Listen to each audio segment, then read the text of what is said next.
जय हिंद साथियों, स्वागत है आपका एक बार फिर से आपके अपने YouTube channel RS education centre पर। साथ ही इस वीडियो में हम बात करने वाले हैं कुछ शपथ पत्र के बारे में, जो कि आपको जूनियर अकाउंटेंट या संगणक भर्ती का जो भी आपका डीवी है उसके समय आपको काफ़ी इंपॉर्टेंट रहने वाले हैं। कहीं ना कहीं आपको इनकी ज़रूरत पड़ने वाली है।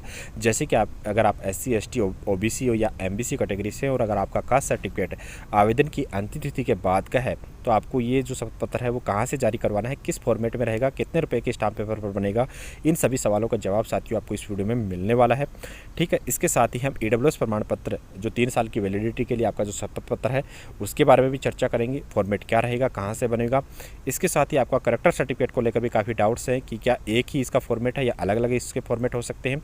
इसके अलावा हम चर्चा करेंगे अगर आपके कोई डॉक्यूमेंट में नाम में मिस्टेक है, चाहे आपके खुद के नाम में, चाहे आपके पिताजी के नाम में या फिर माताजी के नाम में, कोई भी एक नाम की मिस्टेक है, तो वो फॉर्मेट क्या रहेगा शपथ पत्र का। इन सभी शपथ पत्रों पर साथियों जानकारी इस वीडियो में आपको मिलने वाली है। तो वीडियो आपके लिए काफ़ी इंपॉर्टेंट रहने वाला है, तो वीडियो को अंत तक जरूर देखिएगा। और अगर आप चैनल पर पहली बार विजिट कर रहे हैं तो चैनल को सब्सक्राइब जरूर कर लें, ताकि आपकी इस भर्ती से संबंधित हर इंपॉर्टेंट जानकारी आपको सबसे पहले मिल सके। तो साथियों, सबसे पहला जो शपथ पत्र है ये है आपका OBC SC ST या फिर MBC कैटेगरी के आप कैंडिडेट हैं, और अगर आपका जो शपथ पत्र आपका जो आपका कास्ट सर्टिफिकेट है वो आवेदन की अंतिम तिथि के बाद का है, तो आपको ये 50 रुपये के स्टाम्प पेपर पर, अगर आपको 50 रुपये का स्टाम्प पेपर नहीं मिलता है तो आप 10 रुपये के स्टाम्प पेपर पर भी ये चीज़ टाइप करवा के दे सकते हैं। जो फॉर्मेट आपके सामने है, आपको जो का तो आपको उसको टाइप करवाना है। ठीक है, कहाँ से करवाना है? कोर्ट में आपके नज़दीकी कोई भी एक एडवोकेट जो नोटरी के लिए प्राधिकृत हैं, आप उनके पास जाइए, वहाँ से आपको टाइपिस्ट टाइप करवा लेना है। इसमें सिंपल आपका नाम आ जाएगा, आपके पिताजी का नाम, आपकी जाति, आपका तहसील क्या है, आपका ज़िला क्या है, ये सब चीज़ें आएंगी। इसके बाद में आपकी कैटेगरी, जैसे मान लीजिए आप OBC से हैं और आवेदन की अंतिम तिथि के बाद का आपका सर्टिफिकेट है, तो आप OBC यहाँ पर लिखिए। किस भर्ती के लिए? अगर आप जूनियर अकाउंटेंट है तो अपनी भर्ती जूनियर अकाउंटेंट, या फिर संगणक से हैं तो आप संगणक का नाम इसमें दीजिए। इसके बाद में आपको नवीनतम जो जाति प्रमाण पत्र आपको जारी हुआ है लेटेस्ट वाला, उसका जो आपका दिनांक है वो डालिए यहाँ पर, और उसके टोकन नंबर भी आप डलवा सकते हैं। बाकी इसकी इतनी ज़्यादा ज़रूरत नहीं है, लेकिन आप डलवा देते हैं तो उसमें भी कोई दिक्कत नहीं है। उसके बाद में किस कार्यालय से किस उपखंड अधिकारी ने आपको जारी किया है उनका नाम या फिर ऑफिस का नाम यहाँ पर आप लिख सकते हैं। ठीक है, इसके बाद में सिंपल काम आपको क्या करना है, जो लाइनें हैं वो टाइप करवा देनी है। यहाँ पर आपके साइन आएंगे। ठीक है, ये यहाँ पर आपके साइन आ जाएंगे, और यहाँ पर आपको नोटरी की जो सील या स्टाम्प है वो आपको यहाँ पर साथियों लगा के दे दी जाती है, और वो 100% वैलिड होने वाला है। इसके अलावा इसमें ज़्यादा कुछ सोचे नहीं, इतना अगर आप करवा देते हैं तो 100% वैलिड होने वाला है। और ये कोई ऐसा नहीं है कि कोई आपको मन मर्जी से ये चीज़ें बताई जा रही है। कार्मिक विभाग का रूल है, इसके रिगार्डिंग पर्टिकुलर एक सर्कुलर जारी हुआ है। ठीक है, तो इसको लेकर बिल्कुल भी चिंता करने की ज़रूरत नहीं है। ठीक है, इसके बाद में करेक्टर सर्टिफिकेट को लेकर काफ़ी डाउट्स है कि क्या इसका एक ही फॉर्मेट रहेगा या अलग अलग फॉर्मेट भी हो सकते हैं। देखिए साथियों, ऐसी कोई बाध्यता नहीं है कि एक ही फॉर्मेट है, उसी को ही राजस्थान कर्मचारी चयन बोर्ड वैलिड करता है। लेकिन पिछली जितनी भी भर्तियों में कैंडिडेट हमारे से जुड़े हैं और वो जो DV करवा के आ रहे हैं, तो वो उस बेस पर आपको बताया जा रहा है कि जो करेक्टर सर्टिफिकेट का जो फॉर्मेट है ये 100% वैलिड होने वाला है। ये सिंपल फॉर्मेट है, आपको कोई स्टाम्प पेपर पर नहीं बनवाना है। सिंपल फॉर्मेट रहेगा, एक प्लेन पेपर टाइप करवाइए इसको, और यहाँ पर आपका नाम आ जाएगा सिंपल। ठीक है, जो भी गजेटेड ऑफिसर से आप जारी करवा रहे हैं, चाहे वो फर्स्ट ग्रेड का टीचर हो सकता है, डॉक्टर हो सकता है, या फिर और किसी ऑफिस का गजेटेड ऑफिसर अगर आपको मिलता है तो उससे भी आप जारी करवा सकते हैं। यहाँ पर आपका नाम, पिताजी का नाम, कितने वर्षों से आप वो जानते हैं वो खुद लिख देंगे, इसमें कोई आपको सोचने की ज़रूरत नहीं है। ठीक है, आपका गुड मोरल वो आपको 100% लिखना ही वाला है, इसमें कोई डाउट नहीं है। ठीक है, इसके बाद में यहाँ पर नाम और यहाँ पर आपका आ जाएगा पैलेस और किस डेट को आपने जारी करवाया है। साइन को लेकर बिल्कुल डाउट में ना आए, साइन यहाँ पर जिसने आपको जारी किया है उनके आने वाले हैं, और इसके साथ में उनके डेजिग्नेशन। ठीक है, उनके डेजिग्नेशन यानी उनकी जो आपका रैंक है वो यहाँ पर आपको लिखवानी है। ठीक है, इसमें यहाँ पर एक चीज़ का खास करके ध्यान रखें, यहाँ पर जब आप उनका नाम या फिर डेजिग्नेशन दोनों चीज़ें हो जाए, इनके साइन हो जाए, तो उसके बाद में स्टाम्प जरूर लगवाएं। ये आप 100% जो सील है उनकी वो 100% लगवाएं, वो ना भूलें, ताकि आपका काम है जो 100% है वो परफेक्ट हो जाए। अभी हम चर्चा कर लेते हैं अगला जो शपथ पत्र आपका है उसका फॉर्मेट और उसकी जो बनवाने की प्रक्रिया है उसके बारे में।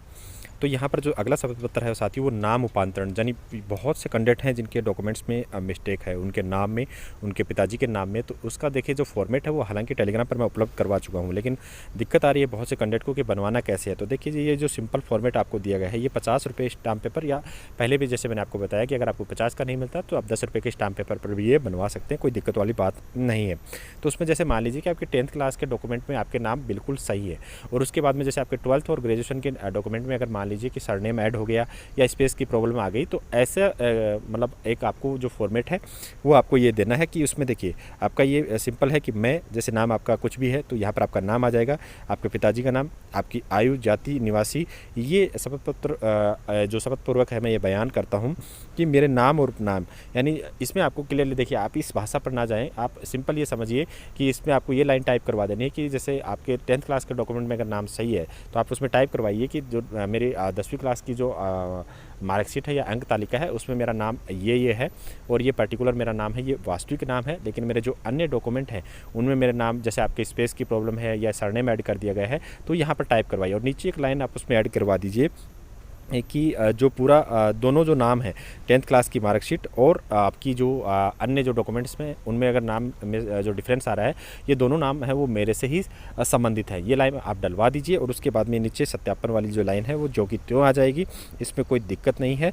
और उसके बाद में स्थान और दिनांक, ठीक है, ये जहाँ से आप जारी करवा रहे हैं वो स्थान आ जाएगा और डेट, ये सिंपल चीज़ें, ये कोई बताने वाली बात नहीं है। यहाँ पर आपका नाम पता पूरा जो आ जाएगा और यहाँ पर आपके हस्ताक्षर, तो ये चीज़ें आप अगर करवा लेते हैं साथियों तो बिल्कुल 100% उसमें नाम में देखिए 100% किसी ना किसी कैंडिडेट के छोटी छोटी चीज़ें मिलती रहती हैं, उसको लेकर आप चिंतित ना हो। अगर आपके मन में द्वंद्व चल रहा है तो ये द्वंद्व का एक ही इलाज होता है, हर भर्ती में होते हैं, बहुत से कैंडिडेट मिलते हैं और उनका सोल्यूशन भी ये सब तरह ही होता है, तो ये सोल्यूशन आपके लिए भी कारगर सिद्ध होने वाला है। इसके बाद में ईडब्ल्यूएस वाले कैंडिडेटों को ज़्यादा नहीं सोचना है। देखिए इसमें सिंपल सी प्रोसेस है कि अगर आवेदन की अंतिम तिथि थी और उसके 1 साल के अंडर का अगर आपका ईडब्ल्यूएस का प्रमाण पत्र है तो फिर आपको कोई शपथ पत्र नहीं देना है।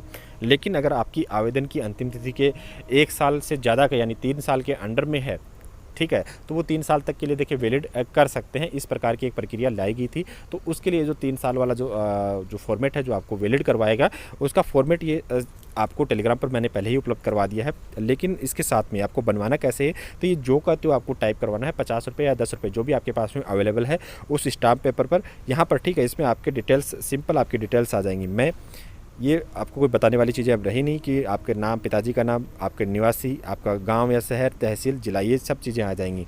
लेकिन जो आपको जारी किया गया था पिछला जो आपका ईडब्ल्यूएस का प्रमाण पत्र है वो आपके पास में 100% होना चाहिए।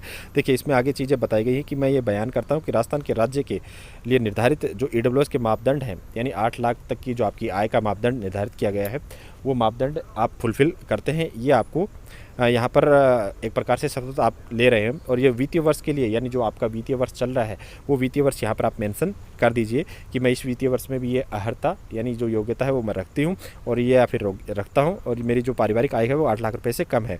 और जो आपको पिछला जो ईडब्ल्यूएस का प्रमाण पत्र जारी किया गया था साथियों, उसका ब्यौरा यहाँ पर आपको देना है कि मुझे इस उपखंड अधिकारी यानी पर्टिकुलर जिस ऑफिस से आपको जारी किया गया था, जिला कौन सा है, कहाँ से आपको ये जारी हुआ और उसके क्रमांक क्या है ईडब्ल्यूएस प्रमाण पत्र के, वो यहाँ पर मेंशन करवाने हैं। किस डेट को वो जारी किया गया था वो आप मेंशन करवा दीजिए।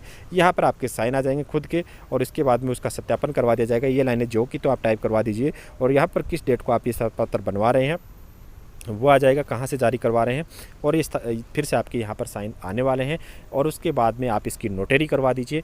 मैं आपको 100% दावे के साथ बोल सकता हूँ कि आपका जो ईडब्ल्यूएस का प्रमाण पत्र को लेकर आप चिंतित हो रहे हैं, बिल्कुल आपको 100% उसमें कोई भी एक बात सोचने की ज़रूरत नहीं है। तो ये काफ़ी इंपॉर्टेंट थे जो कैंडिडेट के मन में कहीं ना कहीं द्वंद्व चल रहा था।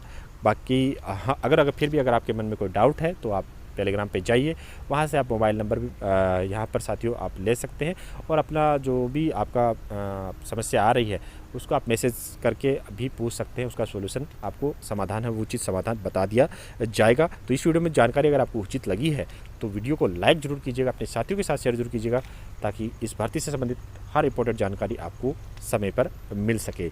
इस